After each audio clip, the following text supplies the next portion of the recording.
meninggalkan salat akan terputus tali itu, bermakna ia makin jauh dari Allah Subhanahu wa taala. Salat ini menjadi wasilah kepada kita untuk istiqamah dalam kebaikan dan istiqamah dalam meninggalkan kemungkaran. Salat bila dilakukan dengan betul akan dibantu dengan salat seseorang itu dalam istiqamah dalam kebaikan dan istiqamah dalam meninggalkan kemungkaran. Dan demikian satu nikmat yang diberikan oleh Allah kepada kita pada hari ini, terdapat melakukan salat subuh berjamaah dan juga berada di rumah Allah di bulan yang penuh dengan barakah, yaitu bulan Dzulhijjah, di hari-hari yang ditambahkan lagi keberkatannya oleh Allah 10 hari pertama daripada bulan Dzulhijjah, wal fajri wa layalin 'ashr, demi waktu fajar dan demi waktu 10 malam. 10 malam dijadikan sumpahan oleh Allah dalam ayat ini untuk memberitahukan betapa Allah Subhanahu wa taala meletakkan pemberiannya kadang-kadang pada tempat, kadang-kadang pada orang, kadang-kadang pada bulan, kadang-kadang pada masa, kadang-kadang pada barang. Allah Subhanahu wa taala menciptakan segala-galanya dan membezakan ciptaan Allah satu dengan yang lain agar supaya manusia mengambil peluang dengan perbezaan-perbezaan yang dibezakan oleh Allah. Dalam hal ini bumi ini sama dari segi statusnya, semua yang kita pijak adalah bumi. Tapi Mekah yang orang pergi datang ke situ tidak sama kedudukannya dengan mana-mana tanah atau bumi yang ada di atas muka bumi. Walaupun sama-sama di bumi, tapi Mekah ada keistimewaan yang tidak ada pada yang lain. Allah meletakkan keberkatannya di Mekah, tidak ada di tempat yang lain. Sama juga dengan kota Madinah, sama juga dengan Baitul Maqdis, walaupun sama-sama di atas muka bumi, namun Allah Subhanahu wa taala memberikan keistimewaan pada Mekah, tidak ada pada tempat lain, memberikan keistimewaan pada Madinah, tidak ada pada tempat lain, memberikan keistimewaan pada Baitul Maqdis, tidak ada pada tempat yang lain, supaya kita mencari apa yang diberi oleh Allah di tempat-tempat tersebut untuk kita datang, untuk kita mengambil apa yang diaginkan oleh Allah di tempat-tempat tersebut.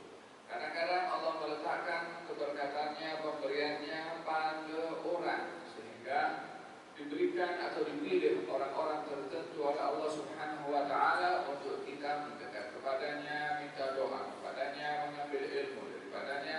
Allah yastafi minal malaikati rusulan wa minan nas. Allah itu memilih di antara para malaikat, malaikat tertentu dipilih. Di antara sekian manusia, ada manusia-manusia tertentu dipilih oleh Allah Subhanahu wa taala. Manusia keturunan Adam ramai, termasuk kita, termasuk generasi yang akan datang. Namun daripada sekian ramai keturunan anak-anak Adam ini dipilih oleh Allah para nabi dan rasul. Kemuliaannya tidak sama dengan manusia biasa. Setelah para nabi dan rasul ada para aulia, tidak sama dengan orang-orang yang lainnya. Demikian Allah Subhanahu wa taala memilih di antara makhluknya, baik pada tempat, baik pada manusia, atau juga pada masa atau bulan. Allah Subhanahu wa taala menciptakan dalam bulan ada 12 bulan, tapi kedudukan 12 bulan tidak sama satu dengan yang lain. Allah berfirman dalam Al-Quran, "Inna iddatash shuhuri indallahi 12 syahran fi kitabillah yawma khalaqas samawati wal ard minha arba'atun hurum." Allah Subhanahu wa taala berfirman, jumlah bilangan bulan dalam setahun ini ada 12 bulan. Ketetapan yang Allah tetapkan bermula daripada menciptakan langit dan bumi, bermula daripada Muharram sampai bulan Dzulhijjah. 12 bulan, katanya minha arba'atun hurum. Daripada 12 bulan ini ada 4 bulan dipilih oleh Allah, tidak ada pada bulan-bulan yang lainnya. Dzulhijjah atau Dzulqa'dah, Dzulhijjah dan juga Muharram, serta yang keempat adalah bulan Rajab. 4 bulan ini dipilih oleh Allah berbandingkan bulan-bulan yang lainnya. Apa tujuannya Allah pilih? Supaya kita mengambil peluang apa yang dipilih oleh Allah Subhanahu wa taala dengan diletakkan beberapa kelebihan, maka kita mengambil peluang kelebihan yang diletakkan oleh Allah pada bulan tersebut dengan ibadah kita, dengan zikir kita ditambah, dengan sedekah kita ditambah, etikaf kita ditambah, Quran pada bulan-bulan itu ibadah kita pun juga dilebihkan pemberiannya oleh Allah Subhanahu wa taala. Demikian di antara bulan-bulan ini dipilih oleh Allah Subhanahu wa taala hari-hari tertentu. Dalam satu minggu dipilih hari Jumat hari terbaik. Hari Senin akan diangkat amal perbuatan manusia sebelum terbenam matahari. Kita hari ini hari Senin. Nanti pas sebelum terbenam matahari kita punya amal diangkat oleh malaikat report kepada Allah Subhanahu wa taala. Audit yang ada antara kita dengan Allah Subhanahu wa taala. Bukan manusia di dunia saja diaudit, kita pun diaudit juga. Amal perbuatan kita Isnin dan Khamis diangkat kepada Allah Subhanahu wa taala. Walaupun Allah Maha tahu apa kita buat, tapi tugas malaikat itu ada sistem untuk mengatur, untuk mencatat, untuk memantau perbuatan manusia. Setiap Isnin dan Khamis dijadikan hari 2 hari laporan malaikat membawa amal perbuatan manusia. Dan di antara hari-hari yang diistimewakan oleh Allah adalah 10 pertama bulan Dzulhijjah. Di dalam ayat yang saya baca sebentar tadi, kata baginda Rasulullah, "Ma min ayyamin al-amalu shalihu fihi ahabbu ila Allah min hadhihi al-ayyam." Tidak ada hari-hari yang dimuliakan oleh Allah untuk hamba beramal saleh pada hari-hari tersebut seperti mana 10 hari pertama bulan Dzulhijjah. Ia adalah hari-hari orang yang beramal pada hari itu diberikan keistimewaan oleh Allah Subhanahu wa taala dengan dilipat gandakan pahala yang diberikan oleh Allah berbandingkan amal-amal yang sama bila dilakukan pada hari-hari yang lain. Perbanyaklah pada hari itu, kata Nabi, dengan berzikir kepada Allah, dengan tasbih, dengan tahmid, dengan tahlil, dengan takbir dan aktivitas ibadah yang lainnya. Wahakala dianjurkan oleh Nabi mengambil peluang pada tepat masa bulan yang diistimewakan oleh Allah berbandingkan kepada tepat bulan masa yang lainnya. Mari kita sama-sama pada hari-hari yang penuh dengan barakah ini untuk diisi dengan peluang yang diberikan oleh Allah dengan berbagai macam aktivitas ibadah supaya hidup kita jadi berkah dan bermanfaat. Amin Allahumma amin. Kita sambung pengajian hadis Nabi Muhammad sallallahu alaihi wasallam. Pada hadis yang ke-10 Nabi Hurairah radhiyallahu anhu, sahabat Nabi yang merawikan hadis ini adalah Sayyidina Abu Hurairah. Abu Hurairah nama sebenarnya adalah Abdurrahman ibn Sakhr, berasal daripada negeri Yaman, seorang yang amat sayang dan hormat kepada ibunya. Risau beliau akan ibunya yang belum masuk Islam, maka beliau datang kepada Rasulullah, "Ya Rasulullah, doakan ibu saya masuk Islam." Maka Nabi mendoakan agar supaya ibunya masuk Islam. Ibunya pun masuk Islam disebabkan oleh karena doa Nabi, tapi yang meminta itu adalah anaknya, yaitu Abu Hurairah, meminta doa kepada Rasulullah SAW. Abu Hurairah sahabat yang paling banyak meriwayatkan hadis karena beliau yang paling rajin untuk mendengarkan hadis Nabi Muhammad dan didoakan oleh Nabi supaya banyak menghafal hadis. Maka doa Nabi itu pun juga dikabulkan sehingga Abu Hurairah menjadi sahabat Nabi yang paling banyak meriwayatkan hadis karena paling rajin dan mendapat doa daripada Nabi sallallahu alaihi wasallam. Katanya an Rasulullah sallallahu alaihi wasallam qala, "Idza ahabba Allahu 'abdan nada Jibril inna Allah yuhibbu fulanan fa ahibbah fayuhibbuhu Jibril." فينادي جبريل في أهل السماء إن الله يحب فلانا فأحبوه فيحبه أهل السماء ثم يوضع له القبول في الأرض. رواه البخاري ومسلم. Sesungguhnya Allah bila suka kepada seorang hamba, maka Allah akan panggil Jibril dan memberitahukan, "Wahai Jibril, sesungguhnya Allah suka kepada fulan bin fulan, maka kamu Jibril adalah suka juga kepada fulan bin fulan." Maka Jibril pun suka kepada fulan bin fulan karena Allah suka kepada dia. Jibril panggil kepada penduduk langit dan pada kalangan para malaikat, katanya, "Wahai sekalian penduduk langit, Allah suka kepada fulan bin fulan. Adalah kamu suka juga kepada fulan bin fulan." Maka ahli sama pun juga mengikuti Jibril dan yang menyeru untuk mengikuti Allah mencintai fulan bin fulan.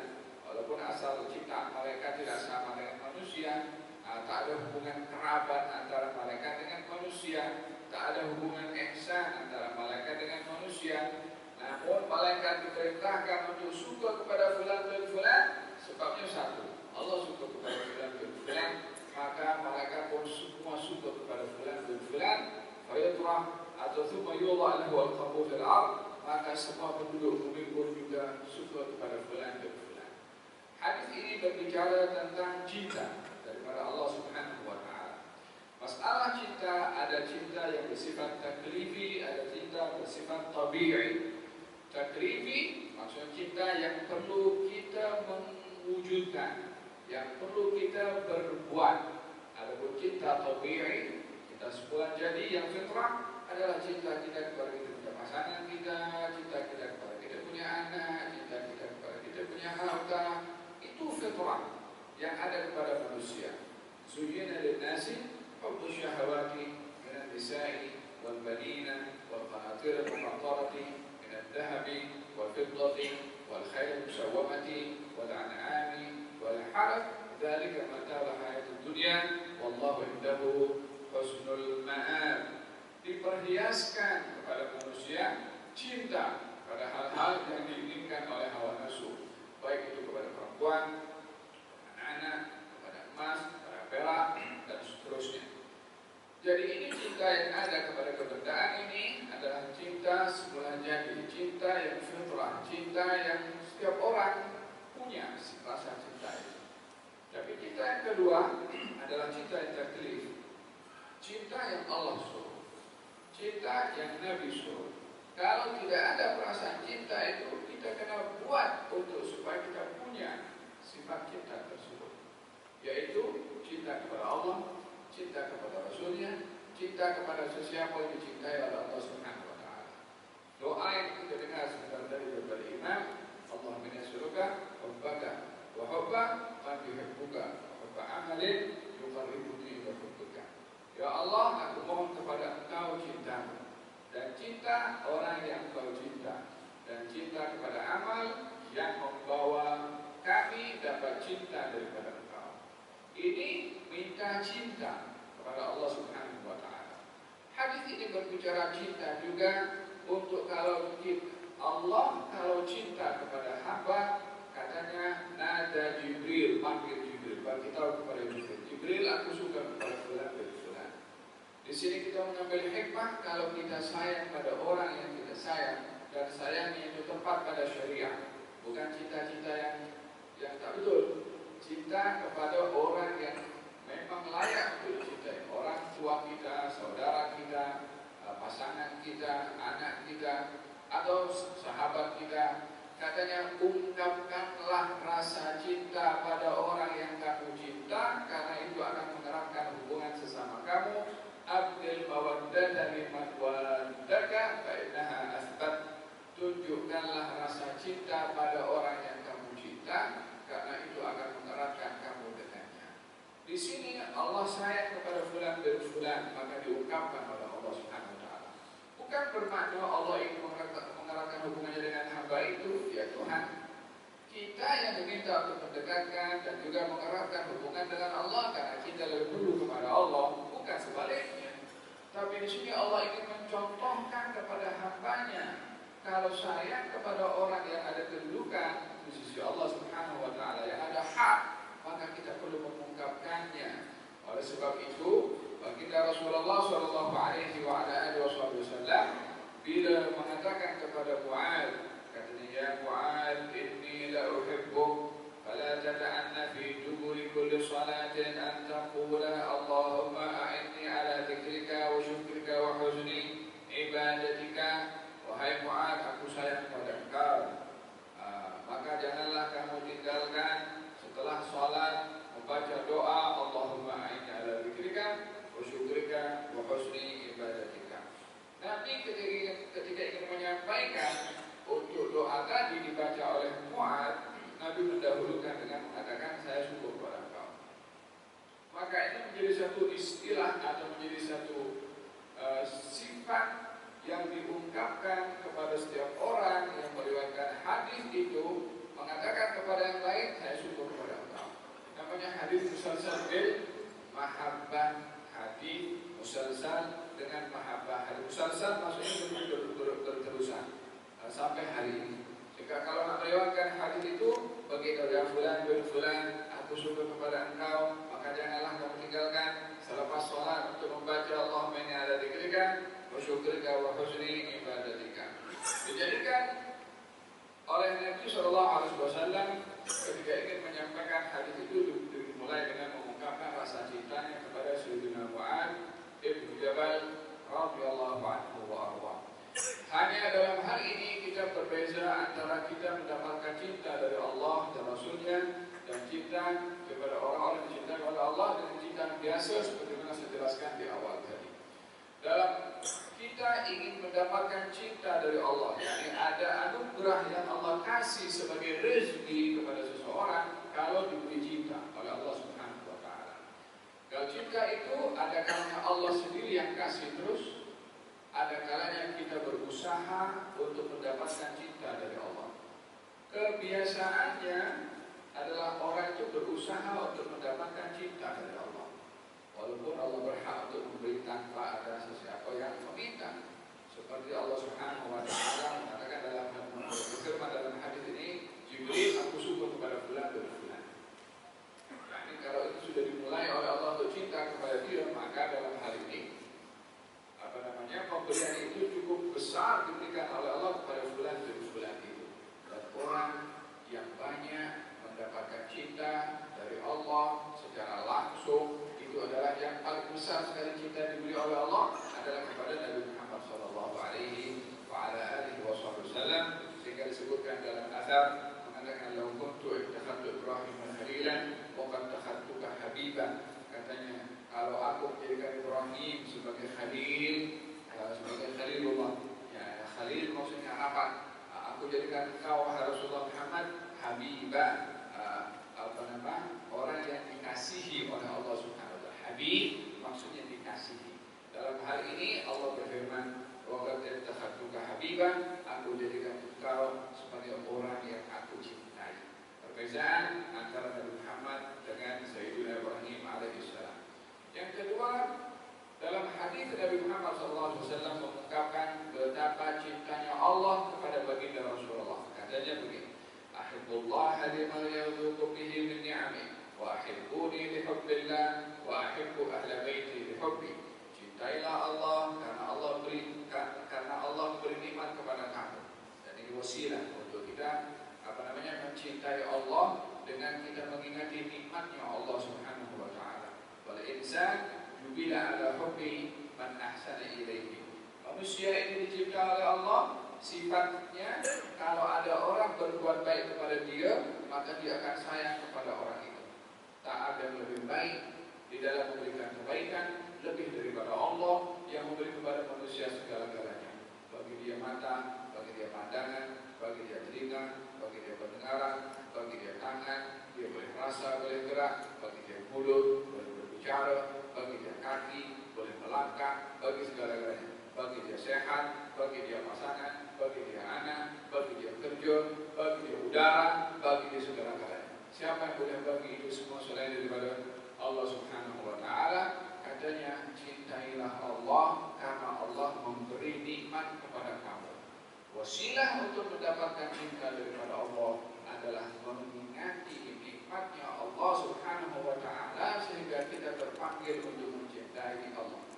Wa ahibbuni li hubbillah, cintailah aku karena cintamu pada Allah, atau cintailah aku karena Allah cinta padaku. Jadi ada dua makna pada hadis itu. Wa ahibbuni li hubbillah li, cintailah aku karena cintanya Allah pada aku. Kamu kena ikut Allah yang cinta kepada aku, dan kamu mesti cinta kepada aku karena Allah cinta kepada aku. Makna yang kedua, wa hibbuni li hubbillah, cintailah aku karena cintamu pada Allah. Jadi ada dua maksud pada bahagian yang kedua, wa hibbu ahla baiti li hubbi, dan cintailah keluargaku karena cintamu pada aku, kata baginda Rasulullah SAW. Orang yang paling bernasib baik mendapatkan cinta kepada Allah yang terbesar adalah junjungan Nabi Muhammad sallallahu alaihi wasallam. Sehingga orang yang mencintai beliau akan mendapatkan cinta dari Allah. Yang sayang kepada beliau akan mendapatkan sayang daripada Allah Subhanahu wa taala. Yang beriman beriman kepada beliau akan diberikan anugerah kesempurnaan iman oleh Allah Subhanahu wa taala. Orang yang rapat dengan beliau akan mendapatkan perhatian daripada Allah Subhanahu wa taala yang menyayangi dan mengasihi kepada beliau sallallahu alaihi wa ala alihi wasallam. Dan dalam hal ini berbicara tentang cinta yang perlu dicari atau diberi oleh Allah Subhanahu wa taala.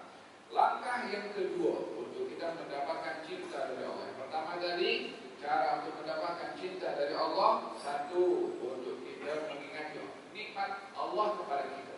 Dengan kita bersyukur, Allah akan sayang kepada kita. Yang kedua, dengan kita mencintai Nabi, untuk kita mendapatkan cinta dari Allah Subhanahu wa taala. Ketiga, kita iltizam atas apa yang diperintahkan oleh Allah kepada kita.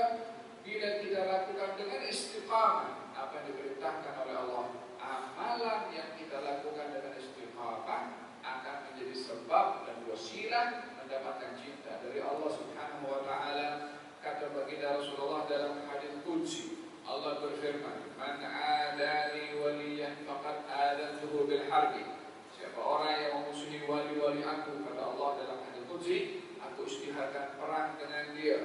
ولا يتقرب إلي ولا يتقرب العبد إلي أحب إلي مما افترضته عليه.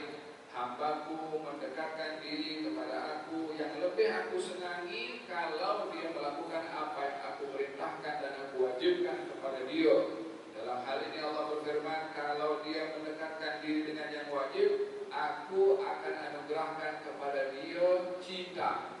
Yang ketiga, katanya wala yazalul abdi yataqarrabu ilayya bin nawafil hatta uhibbah. Kalau dia melengkapkan setelah yang wajib melakukan yang sunnah, aku akan berikan kepada dia spesial cinta. Sehingga bukan orang mendapatkan cinta tidak sama satu dengan yang lain. Ada orang mendapatkan cinta biasa, ada orang mendapatkan cinta khusus. Yang menyempurnakan yang wajib dengan betul, disempurnakan dengan yang sunnah dalam ibadahnya, maka akan diberikan oleh Allah spesial cinta, cinta yang khusus sekali. Apa itu? Fa'idha ahbabtuhu, kalau aku cinta pada dia, kuntu sam'ahu alladhi yasma'u alladhi yasma'u bih. Saya adalah pendengarannya yang dia mendengar dengannya. Wa basarahu alladhi yubsiru bih. Saya penglihatannya yang dia melihat dengan kedua matanya. Wa yadahu allati yabtishu biha. Saya akan menjadi tangannya yang dia menggerakkan tangannya. Wa rijluhu allati yamshi biha. Saya adalah kakinya yang dia melangkahkan dengan kakinya. Subhanallah. Katanya saya matunya, saya pandangannya, saya tangannya, saya kakinya. Kata Allah Subhanahu wa taala, apa maknanya? Bagaimana Allah mengatakan Zatnya yang maha agung, maha tinggi, maha kuasa, maha perkasa, maha segala-galanya, mengatakan pandangan hamba, melihat negara hamba, tangan hamba, dan kaki hamba.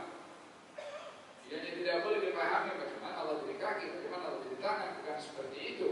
Ingin memberitahukan hamba yang disayangkan oleh Allah karena menjaga yang wajib dan yang sunnah, dia tidak akan mendengar kecuali apa yang disenangi oleh Allah pada pendengarannya. Dia tidak akan melihat kecuali akan melihat sesuatu yang disenangi oleh Allah Subhanahu wa taala. Dia tak akan menggunakan tangannya kecuali kepada tempat-tempat yang disenangi oleh Allah taala. Dia tak akan menggunakan kakinya kecuali di tempat-tempat yang disenangi oleh Allah taala. Sebab tidak mungkin dinisbahkan Allah pandangannya melihat yang mungkar. Tidak mungkin dikatakan Allah itu pendengarannya kalau mendengarkan yang mungkar. Demikian tidak mungkin dia akan dikatakan Allah itu tangannya kalau dia menggunakan tangannya untuk hal yang mungkar. Tidak mungkin Allah mengatakan Zatnya yang maha agung adalah kakinya kalau kakinya digunakan langkah kepada hal-hal yang mungkar.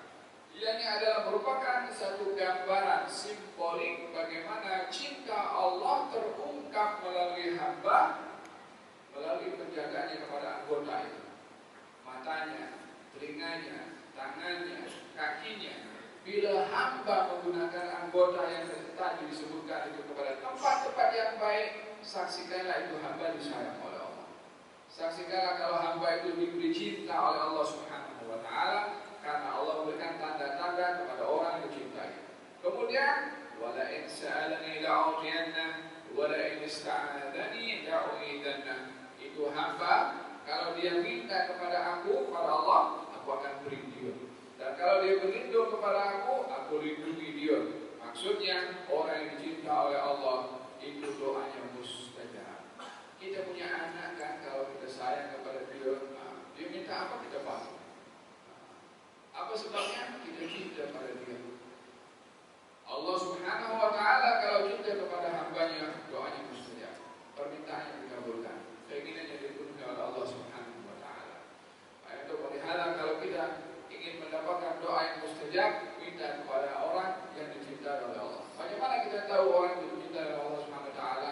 Tandanya sudah disebutkan oleh Allah, iltizam kepada yang wajib, istiqamah dalam yang sunnah, maka dan pandangan anggota tubuh badannya digunakan hal-hal yang baik. Sebagaimana saya jelaskan tadi, itu orang dicintai oleh Allah Subhanahu wa Ta'ala oleh tanda-tanda dan kriteria yang disebutkan sendiri oleh Allah Subhanahu wa Ta'ala dalam hadits qudsi yang saya bacakan sebentar tadi.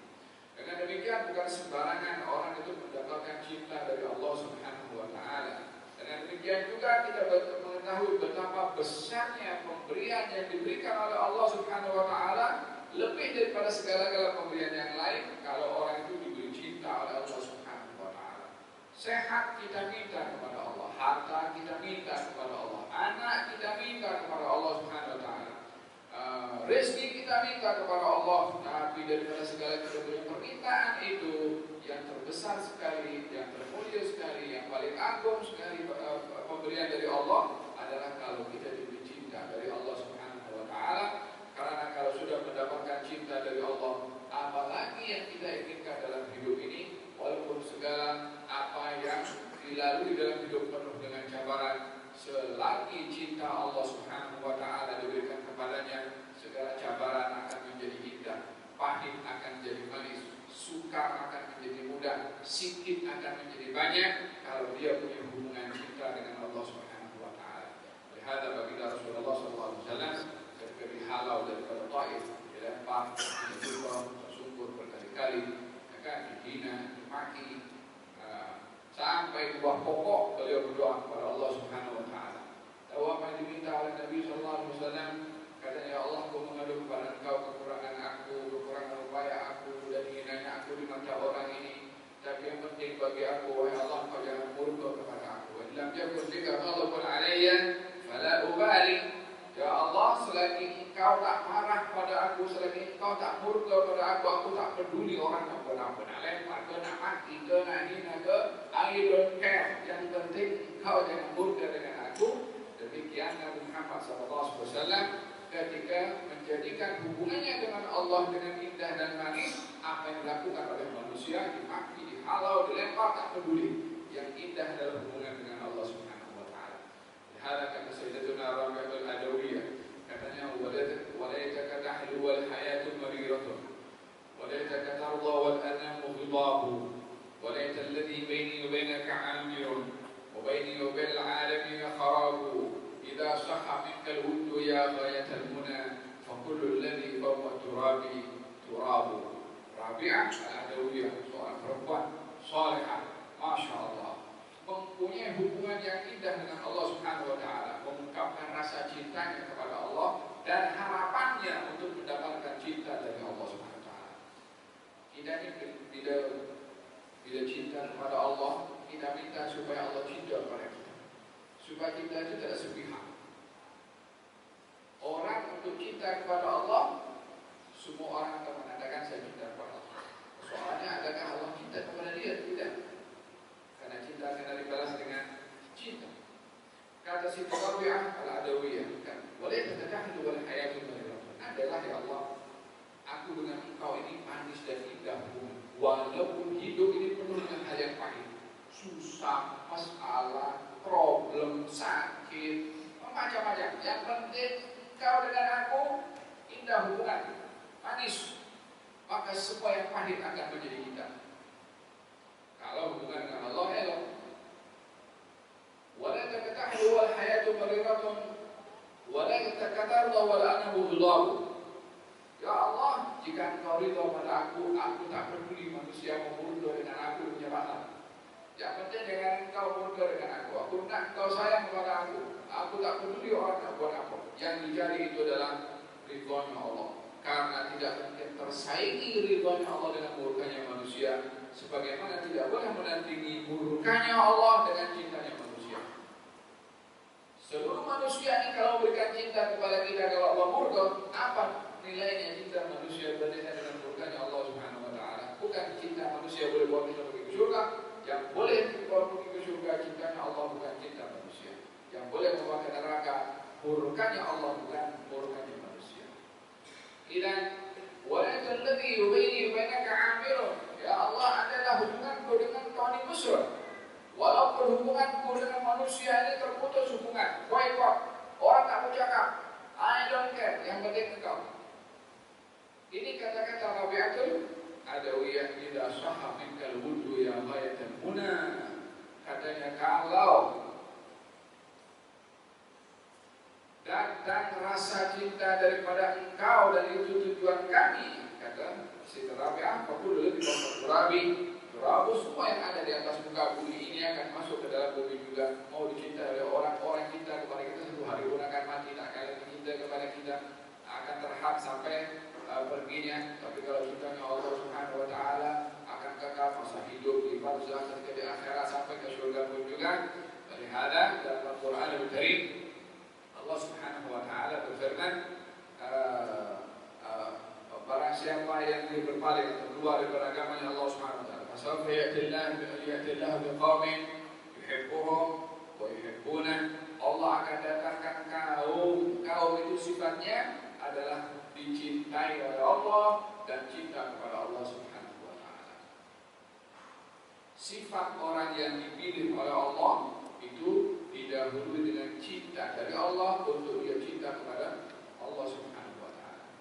Kalau satu hadis baginda Rasulullah SAW bersabda dalam peperangan Khaybar, setelah beberapa kali kaum muslimin berusaha untuk meruntuhkan benteng Khaybar tidak terjaya, maka baginda bersabda, la u'tiyanna ra'ayata ghadan rajulan yuhibbullah wa rasulahu wa yuhibbullah wa rasuluh.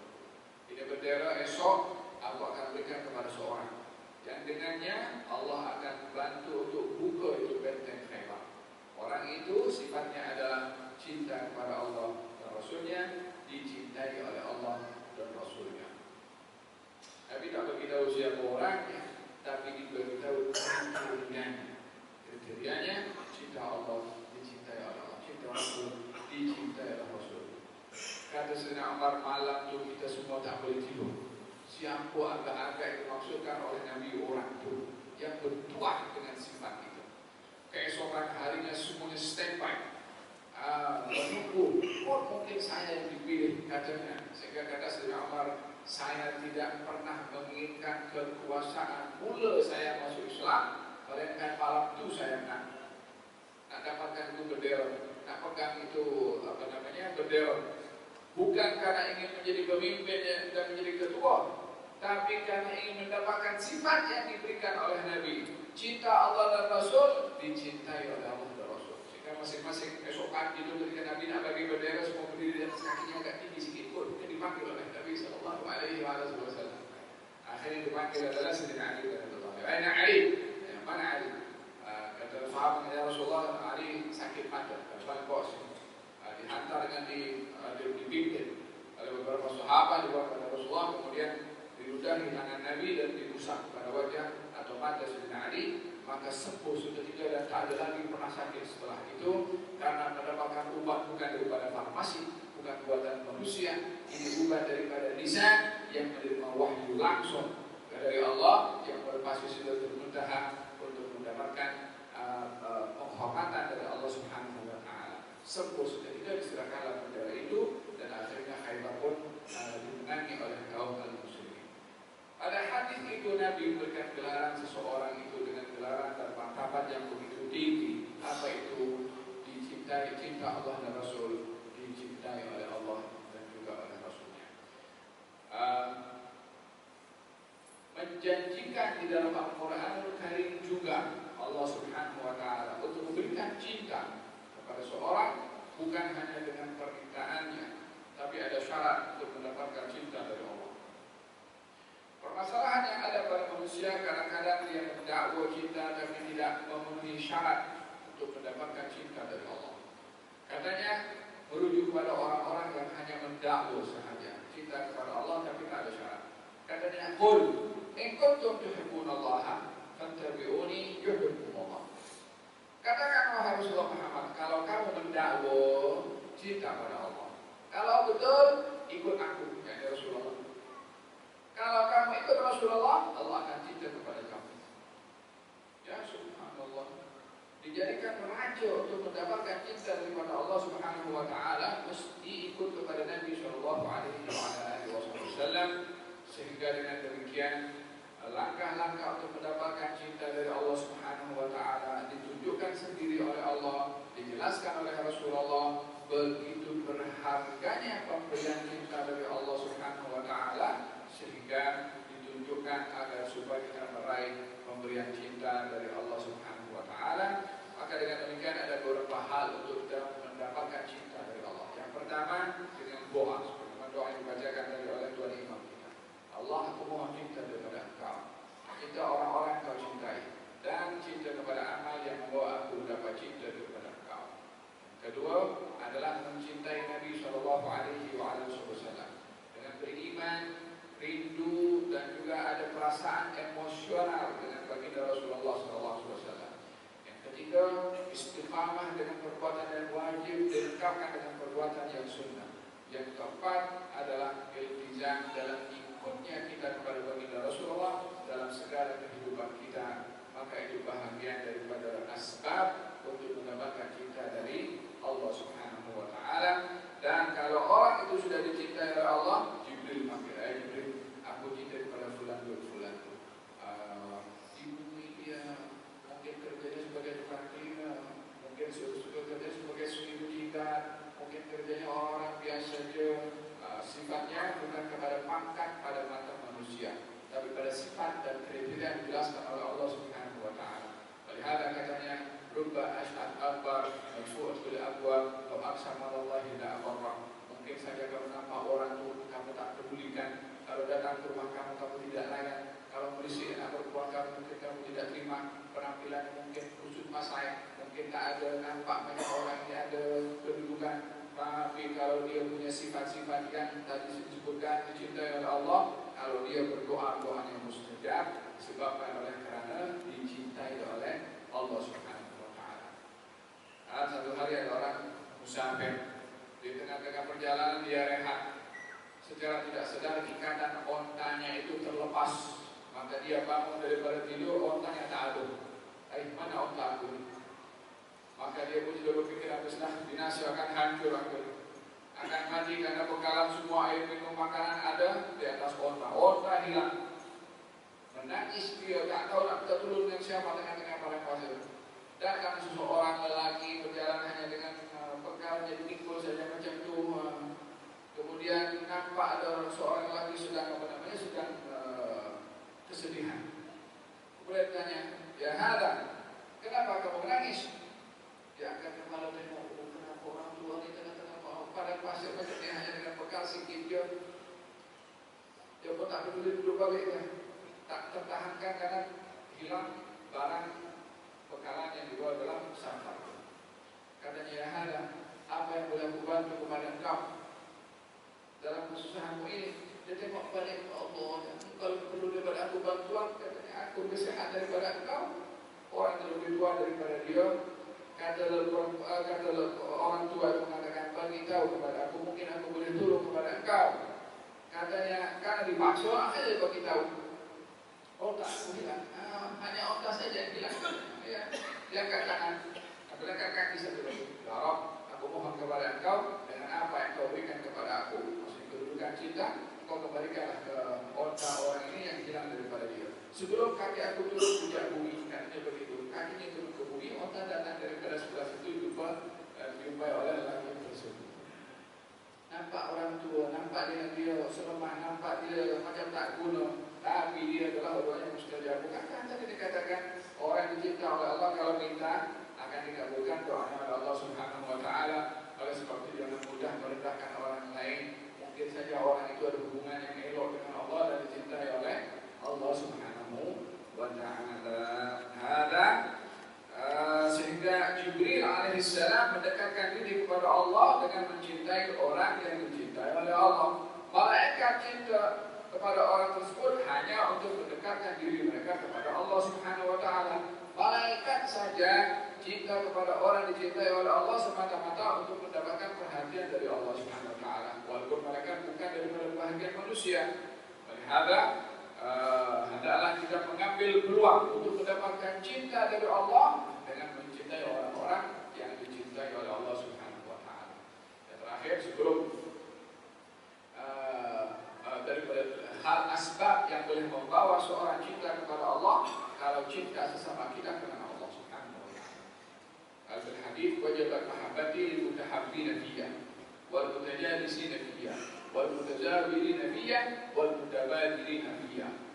Allah berfirman dalam hadis, wajib orang dapat cinta aku kalau dia saling kasih mengasihi karena aku, duduk bersama karena aku, ziarah menziarahi karena aku, dan saling membantu karena aku.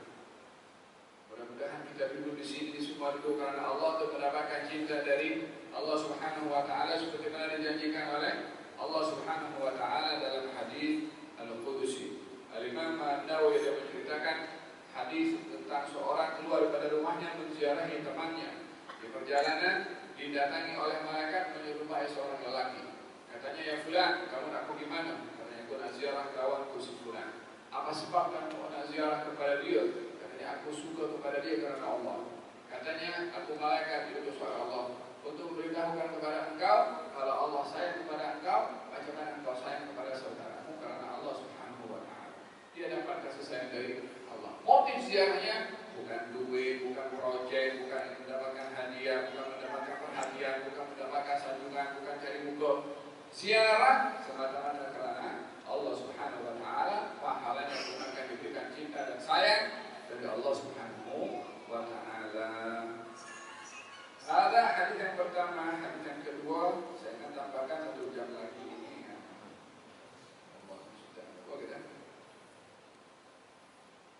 Ringkas saja yang kedua, hadis daripada Abu Hurairah radhiyallahu anhu, Nabi sallallahu alaihi wasallam, "Idza iqtaraba zaman lam takad ru'ya rajul al-muslim tertib wa asdaquhum ru'ya asdaquhum haditsa."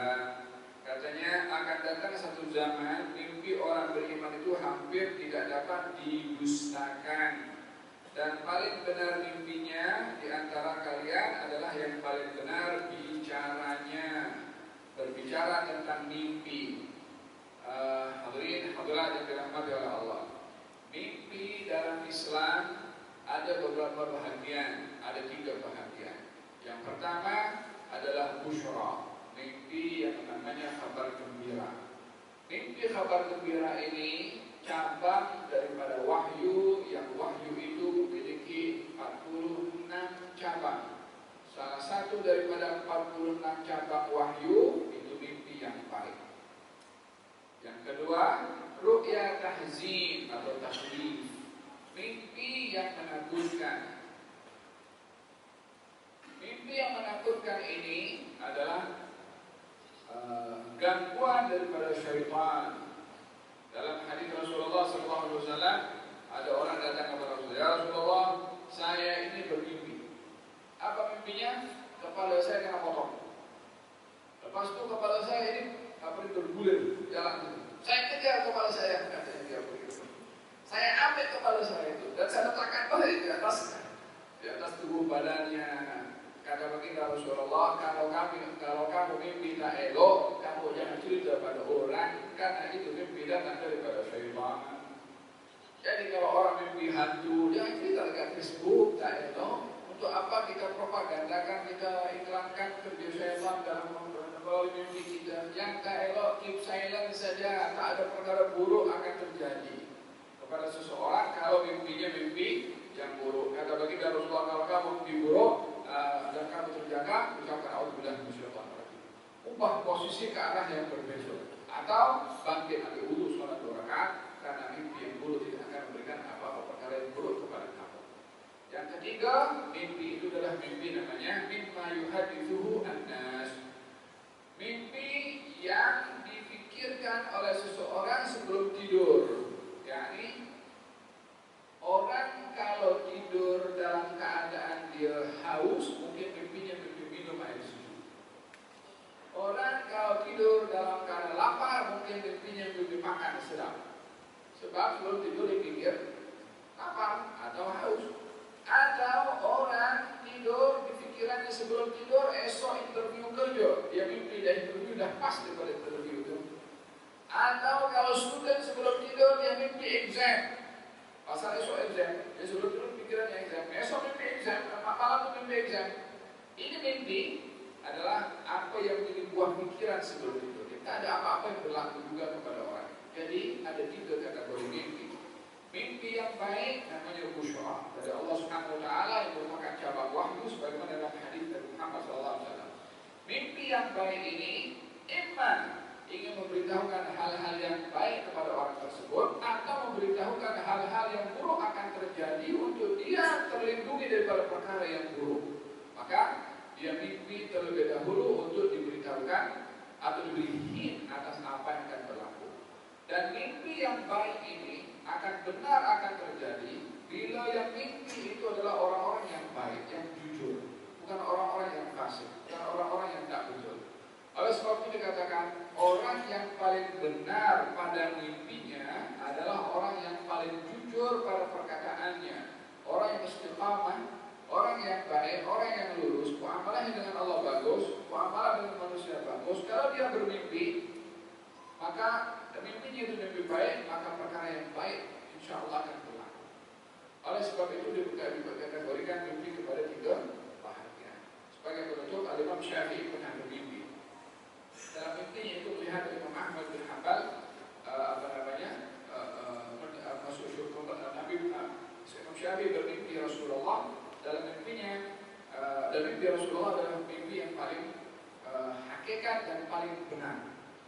Jadi dalam hal ini melihat kepada mimpi, jangan melihat hanya kepada sebelum melihat siapa yang bermimpi, kita kena paham kedudukan mimpi dalam syarak sebagaimana 3 bahagian yang saya sebutkan tadi. Dan jangan mudah mendustakan mimpi orang kalau kita tidak punya keupayaan untuk menilai mimpi itu betul atau tidak betul. Bila ada orang bermimpi dan bercerita, kita tidak dituntut untuk percaya, dan pada masa yang sama kita tidak punya hak untuk mendustakan. Yang mimpi dia, kenapa kita dustakan? Emang mimpi itu datang kepada kita bagi tahu mimpi itu tak betul, tidak kepada kita seperti itu. Kalau tidak tahu, dia tak perlu untuk mendustakan. Anda pun tidak dituntut untuk membenarkan, karena boleh saja khabar itu betul, boleh saja khabar itu tidak betul. Tapi kedudukan mimpi itu di syariat ada timbangannya. Dan Imam Syafi'i bermimpi Rasulullah SAW dan memberitahukan kalau Ahmad bin Hanbal akan masuk surga setelah dia melewati satu dugaan yang besar. Maka mimpi itu disampaikan oleh Imam Syafi'i kepada muridnya, pergi kamu ke Baghdad dan beritahukan kepada Ahmad bin Hanbal akan surat aku ini. Tak diceritakan dalam tulisan dari dalam surat supaya fiqh itu daripada Imam Syafi'i. Surat itu dilipat dan serahkan kepada muridnya, serahkan kepada Imam bin Hanbal sampai di Irak tepat pada subuh. Serahkan surat itu dibaca oleh Imam bin Hanbal, menangis Imam bin Hanbal dan mengungkapkan rasa gembira, alhamdulillah segala puji bagi Allah atas ketentuan Allah dan qadarnya Allah Subhanahu wa taala. Kata Imam Ahmad bin Hanbal bertanya kepada lelaki yang membawa surat itu, kamu tengok surat ini? Katanya tidak, aku tak tengok surat itu. Maka ditanya dan diberitahukan apa isi surat tersebut oleh Imam bin Hanbal. Pakaian yang dipakai oleh Imam Ahmad bin Hanbal dibuka oleh beliau, diserahkan kepada utusan Imam Syafi'i sebagai tanda terima kasih karena membawa surat yang isi kandungan surat itu kabar gembira bagi Imam Ahmad bin Hanbal yang mendapatkan kabar daripada Rasulullah melalui mimpinya dari Imam Syafi'i kalau dia akan masuk surga setelah berhadapan dengan dugaan yang besar. Maka maksud dugaan yang besar itu adalah fitnah khalqul Quran. Jika beliau dituduh sampai dipenjarakan, sampai disebat karena tidak mau mengatakan Quran itu makhluk. Tapi Quran itu adalah firman Allah dalam Allah. Disebat, dirontak, dipenjarakan, sampai pada akhirnya tak lama daripada itu Imam Ahmad bin Hanbal meninggal dunia. Benarlah apa yang menjadi kabar kepada Imam Syafi'i tentang Imam Ahmad bin Hanbal. Murid Imam Syafi'i balik ke Mesir, jumpa dengan Imam Syafi'i. Kamu sudah bagi tahu? Sudah. Apa yang dilakukan? Dan mengucapkan alhamdulillah Allah akan terjadi. Apa yang diberi kepada kamu? kepadamu, bajunya dipakai, baju dipakai, ya tunjuk kepadaku baju dipakai. Bagi kepadaku baju itu. Kata Imam Syafi'i, jangan takut aku bukan ambil, aku nak basahi dan akan peras, nak ambil berkat daripada baju Imam Ahmad bin Hanbal yang baru dibuka daripada tubuh badannya. Imam Syafi'i gurunya mengambil berkat daripada muridnya, tawadhu, tidak sombong, tidak takabur, tidak ego, menghargai orang-orang yang mulia dan orang-orang yang saleh di sisi Allah Subhanahu wa taala. Hadirin yang dirahmati Allah, demikian berkenaan dengan kategori mimpi. Jadi kesimpulannya, mimpi yang baik ini satu kabar gembira dari Allah. Bila bermimpi yang baik, kita yang pertama kali bersyukur kepada Allah. Boleh kita cerita kepada orang lain, boleh, dengan syarat jangan riak, jangan sombong. Kalau dia nak cerita, aku mimpi masuk surga contohnya, tapi dalam hatinya biar tahu aku menuju surga, apa yang cerita. Karena cerita mimpi sunnah, riak itu hukumnya haram. Jangan karena sunnah dia buat yang haram. Kalau boleh menyebabkan sombong dan takabur atau riak, atau jangan cerita mimpi dekat Facebook. Semalam saya bermimpi begini. Nanti akhirnya orang konten menjadi buat dosa gara-gara awak cerita dekat Facebook, cerita kepada orang yang tidak tahu siapa untuk menilai. Nah, cerita mimpi, cerita kepada orang yang mu'taman, orang yang kita percaya, kawan, best friend kita, orang boleh beri nasihat, boleh berpandangan, yang seperti itu cerita. Dengan syarat, seperti yang saya katakan tadi, jangan sampai karena mimpi diceritakan, dia menjadi riak dan sombong. Bila dia tahu khawatir riak dan sombong, maka ia cerita. Simpan pada diri sendiri sahaja, maka ia akan memberikan manfaat kepada orang tersebut. Dan mimpi yang kedua adalah mimpi tahzim daripada syaitan. Tak akan ada perkara apapun yang akan berlaku seburuk apapun mimpi itu, anggap saja mimpi kosong, hanya dibelakan kita mengucapkan auzubillahi minasyaitonirrajim, berubah posisi tidur dan bangun untuk melakukan sholat 2 rakaat. Dan yang ketiga adalah mimpi yang menjadi pikiran manusia sebelum tidur. Moga-moga Allah Subhanahu wa taala berkati kuliah subuh kita pada hari ini, dan mudah-mudahan Allah Subhanahu wa taala menganugerahkan kepada kita cinta daripada Allah Subhanahu wa taala dan dibimbing oleh Allah untuk mencintai Allah. Mudah-mudahan Allah menganugerahkan kita cinta kepada Rasulnya dan mendapat cinta juga daripada Rasulnya. Dan mudah-mudahan Allah Subhanahu wa taala menganugerahkan kepada kita untuk cinta kepada orang-orang yang dicintai oleh Allah dari kalangan sholihin, untuk juga dicintai oleh mereka. Ya Arhamar